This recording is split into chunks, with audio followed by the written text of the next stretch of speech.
வேற வழி இல்ல, நீங்க நம்பித்தான் ஆகணும். என்னோட அக்கா வீட்டுக்காரர் இப்ப மெட்ராஸ்ல தான் இருக்காரு. அந்த பிரியா குட்டிக்கு உடம்பு சரியில்லை, அவளுக்கு ஹார்ட் ப்ராப்ளம். அந்த குழந்தை ரொம்ப நாள் உயிரோட இருக்க மாட்டான்னு டாக்டர் சொல்றாங்க.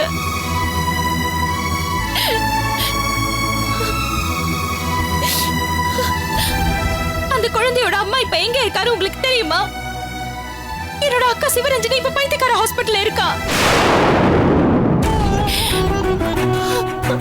என்னோட அக்கா இப்ப பைத்தியக்கார ஹாஸ்பிட்டல்ல இருக்கா.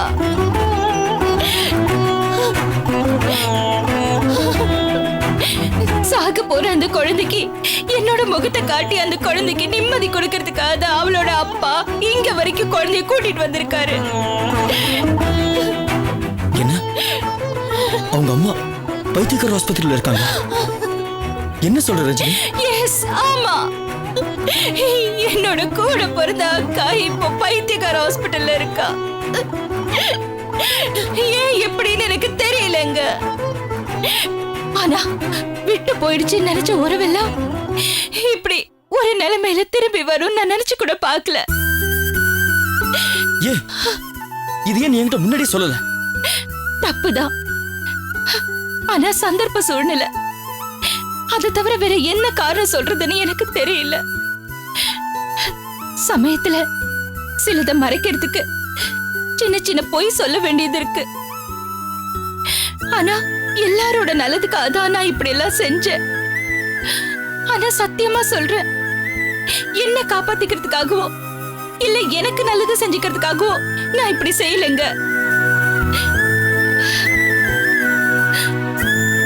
நம்புறேன், நம்பிதான் ஆகணும்னு நீயே சொல்லிட்டியே.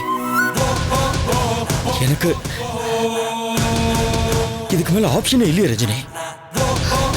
நான் பொய் சொல்ல மாட்டேங்க, ஆனா சந்தர்ப்ப சூழ்நிலையால சில உண்மைகளை சொல்லாம மறைச்சேன். ஏன் நீங்க மறைக்கல? நீங்க எங்க போயிருந்தீங்க? என்ன செஞ்சீங்க? ஏன் திடீர்னு காணாம போயிட்டீங்க? எவ்வளவு நாள் எங்க இருந்தீங்க? ஒரு வார்த்தையாவது என்கிட்ட சொல்லிருக்கீங்களா? அது நீயே சொல்லிட்டியே ரஜினி. அதான் காரணம். சந்தர்ப்ப சூழ்நிலை. விட்டு, எனக்கு மேற்கொண்டு பேச பிடிக்கல. கண்ணை கட்டிக்கிட்டு காத்துல கத்தி வீசுற மாதிரி இருக்கு. ஆனா ரொம்ப நாள் இப்படியே இருக்காது. சீக்கிரமா எல்லாமே புரிஞ்சிடும். எல்லாருக்கும் புரியலனாலும் எனக்கு நிச்சயமா புரிஞ்சிடும். அந்த நம்பிக்கை எனக்கு இருக்கு. ரஜினி, எனக்கு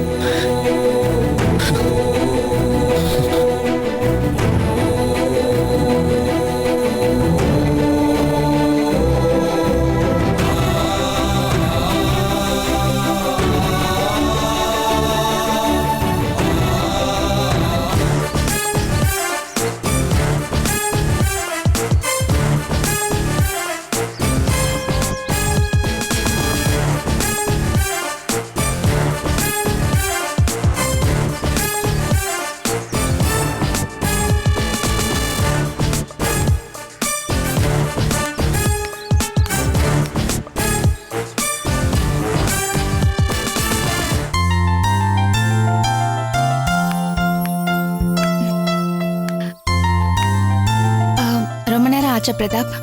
இல்ல இப்பதான் வந்தேன். இந்த ஸ்வீட் எடுத்துக்க. எதுக்கு? முதல்ல எடுத்துக்கப்பா சொல்றேன். என்னன்னு இப்ப சொல்லு. அவன்கிட்ட நான் சொல்லிட்டேன். எவன்கிட்ட என்ன சொன்ன? புரியாத மாதிரி பேசாத. அந்த சூர்யா கிட்ட நம்ம லவ் பத்தி சொல்லிட்டேன். எனக்கு இந்த கல்யாணத்துல இஷ்டம் இல்ல, பட் என்னால இதை நிறுத்த முடியல. உன்னால முடிஞ்சா நீ நிறுத்திட்டேன்னு ஓப்பனாவே சொல்லிட்டேன். Wow, super. என்ன சொன்ன? சொல்றதுக்கு என்ன இருக்கு? அவன் ரொம்ப ஷாக் ஆயிட்டான்னு நினைக்கிறேன். பார்க்க பாவமா தான் இருந்துச்சு, பட் நான் என்ன பண்ண முடியும்? அவன் விதி அப்படி இருக்கு. சரி, அவன் உங்க அப்பா கிட்ட மேட்டர் சொல்லி கத்தி கலாட்டா பண்ணி அப்படியே நடக்கலையே? இல்லடா, அதான் ரொம்ப ஆச்சரியமா இருக்கு. ஷாக் ஆனா அது நல்லாவே தெரிஞ்சுது. எங்க அம்மா ஹார்ட் பேஷண்ட், இதை எப்படி சொல்றதுன்னு கேட்டான். அது உன் பிரச்சனைன்னு சொல்லிட்டேன். அப்ப கூட கோவமான மாதிரியே தெரியல. தென் எங்க அம்மா காஃபி போட்டு எடுத்துட்டு வரதுக்கு உள்ள போன கேப்ல நான் சொன்னேன். அவங்க வெளியே வரதுக்குள்ள அவன் அப்படியே கிளம்பி போயிட்டான். ஒண்ணுமே சொல்லலையா? ஒரு மாதிரி விரக்தியா போனான். என்ன அர்த்தம்னு எனக்கு புரியல. பட் ஒரு பாரம் இறங்கின மாதிரி இருக்கு பிரதாப். இதுக்கு மேல நம்ம வெயிட் பண்ணாம சீக்கிரம் எஸ்கேப் ஆயிடுறது நல்லது. குட். நீ செய்ய வேண்டியதை கரெக்டா செஞ்சுட்ட. அடுத்த மூவி என்ன பண்றதுன்னு நான் யோசிக்கிறேன். ரொம்ப யோசிச்சுட்டு இருக்காத பிரதாப். எங்க அப்பாவை நினைச்சு எனக்கு ரொம்ப பயமா இருக்கு.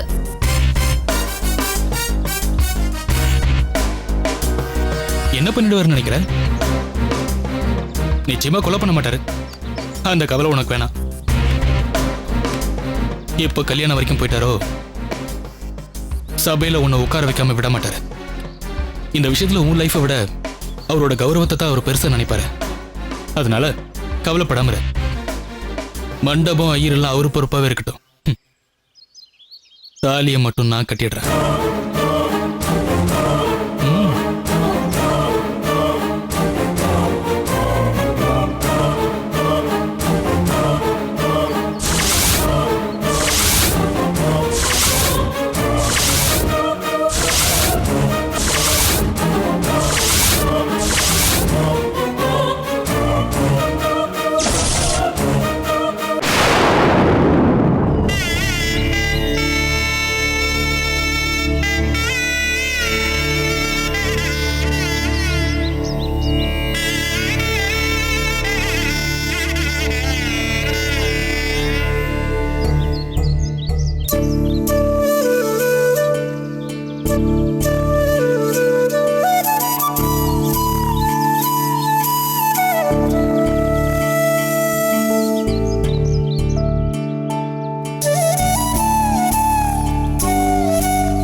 சேர்ந்து பிடிச்சிங்க. 2 பேரும் பிடிச்சிங்க. வாங்க.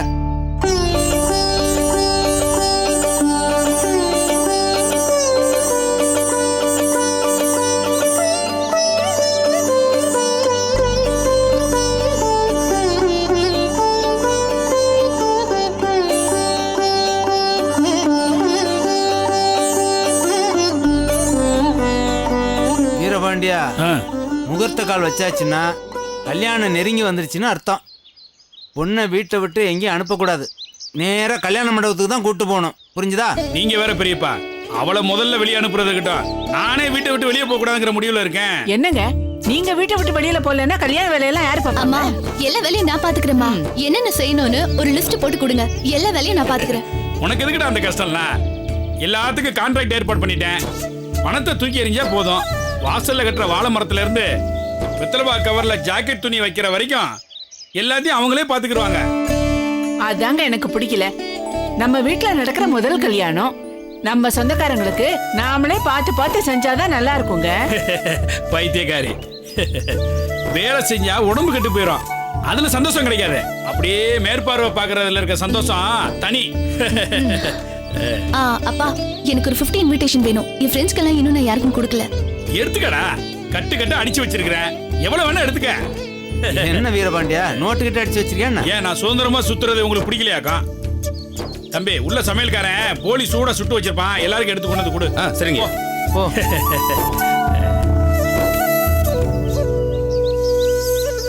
ஏமா ஐசு, உங்க ஆபீஸ்ல கூட வேலை பார்க்கறவங்களுக்குலாம் இன்விடேஷன் கொடுத்தாச்சா? நான் யாருக்கும் கொடுக்கறதா இல்ல.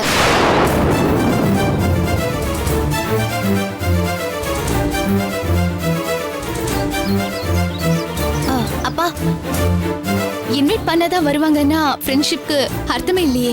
ஐஷு அந்த அர்த்தத்துல தான் சொல்றான்னு நினைக்கிறேன்.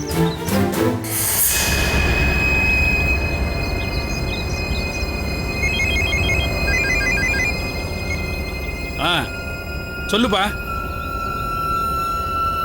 ஐசு, முகூர்த்த கால் நட்டாச்சு. இப்பவும் நீ மனசை மாத்திக்கலனா ரொம்ப தப்பா போயிடும்டி. அதான் ஸ்டாண்ட் பைக்கு இன்னொன்னு பெத்து வச்சிருக்கியே. இந்த வீல் பஞ்சர் ஆயிடுச்சுன்னா அந்த வீல் எடுத்து மாட்டிக்க.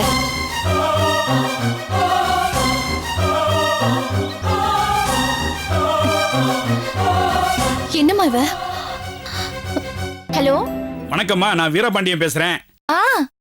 வணக்கம், சொல்லுங்க. அத்தை, சம்மந்தி பேசுறாரு, சீக்கிரம் வாங்க. என்ன ரஞ்சினி? வீட்டுல மூர்த்த கால் வச்சிட்டோம், கல்யாணம் நெருங்கிருச்சுல. அப்படியா? ரொம்ப சந்தோஷம். அத்தை, சம்மந்தி வீட்ல மூர்த்த காலை நட்டுட்டாங்களாம். ஓஹோ, நேரடி ஒளிபரப்பா? நடக்கட்டும் நடக்கட்டும். நம்ம வீட்டுல எப்போ வைக்க போறீங்கன்னு தெரிஞ்சுக்கலான்னு தான் போன் பண்ணேன். செஞ்சிட வேண்டியதுதான். அத்தை கிட்ட பேசி நல்ல நாள் பார்த்து அதை செஞ்சிட வேண்டியதுதான். நானே உங்களுக்கு போன் பண்றேன். சீக்கிரமா, நாளை கூட நாள் நல்லா தான் இருக்கு. மாப்பிள்ளை கிட்ட சொல்லுங்க. கண்டிப்பா. பாத்தியா ரஞ்சினி, நான் நினைச்சுக்கிட்டு இருந்தேன் அவங்க முந்துக்கிட்டாங்க. நம்ம முரளி மட்டும் ஆர்வமா இருந்தா இதெல்லாம் அவனை இழுத்து போட்டுக்கிட்டு செய்வான். அவன் என்னடான்னா பித்து பிடிச்ச மாதிரி ரூம் விட்டே வெளியே வர மாட்டேங்கிறான். விடுங்க அத்தை, நான் எதுக்கு இருக்கேன். நீங்க உடனே நாளைக்கு எப்போ நல்ல நேரம்னு பாருங்க. நம்ம வீட்லயும் முகூர்த்த காலை நட்டுடலாம். அண்ணி, முகூர்த்த கால் நட்டுட்டா மாப்பிள்ளை வெளியே எங்கேயும் போக கூடாதுல்ல? அப்படிதான் சொல்லுவாங்க. தாலி கட்டுற வரைக்கும் நம்ம கண்ட்ரோல்ல தான் இருந்தாகணும். மவன, உனக்கு இருக்குடா. நான் சொல்றதை இனிமே நீ கேட்டாகணும், புரிஞ்சுதா?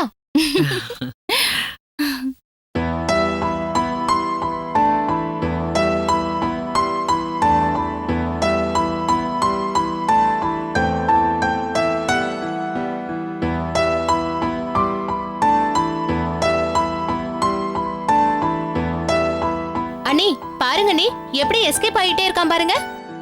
விடாதீங்க, நீ முடிஞ்ச ரூம்ல போட்டு பூட்டி வச்சிருங்க.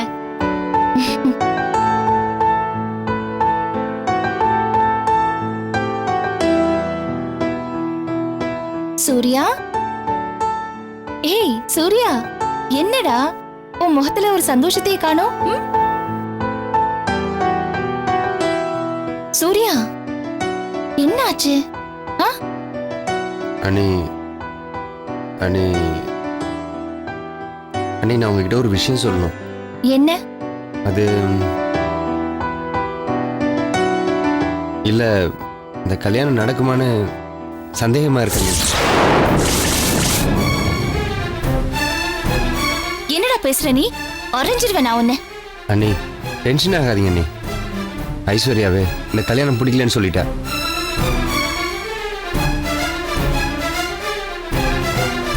அதுக்கப்புறமும் கட்டாயப்படுத்துறது அவ்வளவு நல்லா இருக்காது அண்ணி.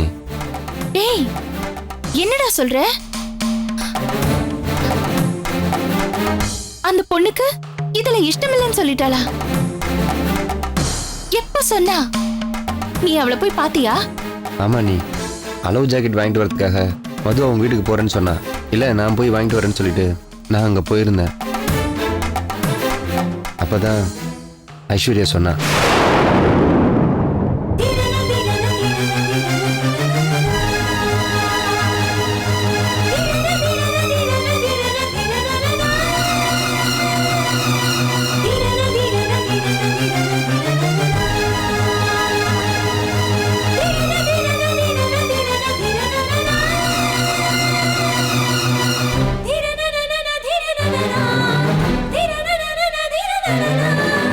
லவ் பண்றது அவங்க உரிமை அண்ணி. இந்த விஷயம் தெரிஞ்சிருந்தோம் அவளுக்கு கல்யாணம் ஏற்பாடு பண்றது அவங்க அப்பாவோட முட்டாள்தனம். சரி விடுங்க அண்ணி, இப்பயாவது விஷயம் தெரிஞ்சதுன்னு சந்தோஷப்பட்டுக்க வேண்டியதா. என்ன இப்படி பேசுற சூர்யா? என்னால நம்பவே முடியல. அத்தைக்கு இந்த விஷயம் தெரிஞ்சிருச்சுன்னா அவங்க நெஞ்ச வெடிச்சிரும்பா. அண்ணே, வேற வழியே இல்ல. இதுக்கு மேலேயே இந்த விஷயத்தை இழுத்துட்டு இருக்கிறது எனக்கு நல்லதாவே படல.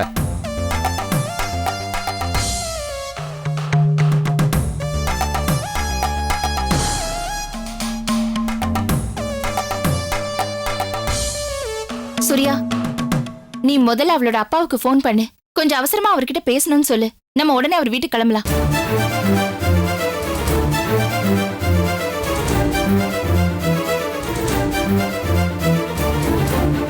ஹலோ ஹலோ சார், நான் சூர்யா பேசுறேன் சார்.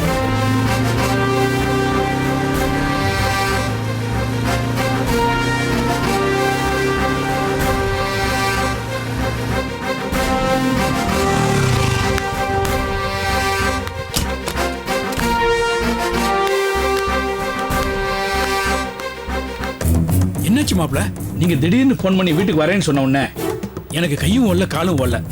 என்ன மாப்பிள்ள, ஏதாவது பிரச்சனையா? சார், இந்த கல்யாணம் நடந்துச்சுன்னா பிரச்சனை வரும் சார்.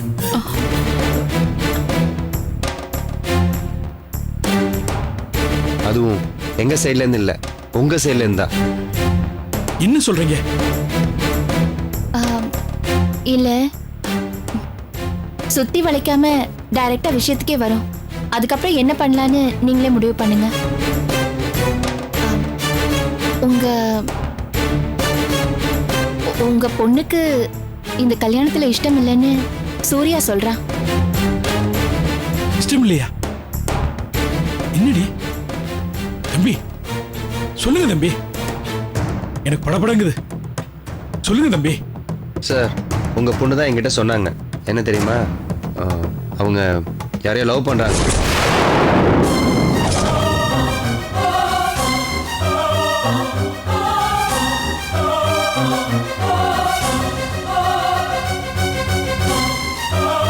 ஏன் சார், அவங்களுக்கு இஷ்டம் இல்லைன்னா எதுக்காக கல்யாணம் ஏற்பாடு பண்றீங்க? ஐயோ மாப்பிள, இல்ல மாப்பிளண்ணா, உங்க பக்கம் 1000 நியாயம் இருக்கலாம் சார். அதே மாதிரி உங்க டாக்டர் பக்கமும் நியாயம் இருக்கலாம் இல்லையா? ஆனா உங்களை மீறி அவங்களால எதுவுமே செய்ய முடியாது. வேண்டா வெறுப்பா இந்த கல்யாணத்துக்கு சம்மதிச்சு நாளைக்கு லைஃப் ஃபுல்லா அவங்க நிம்மதி இல்லாம இருப்பாங்க இல்லையா?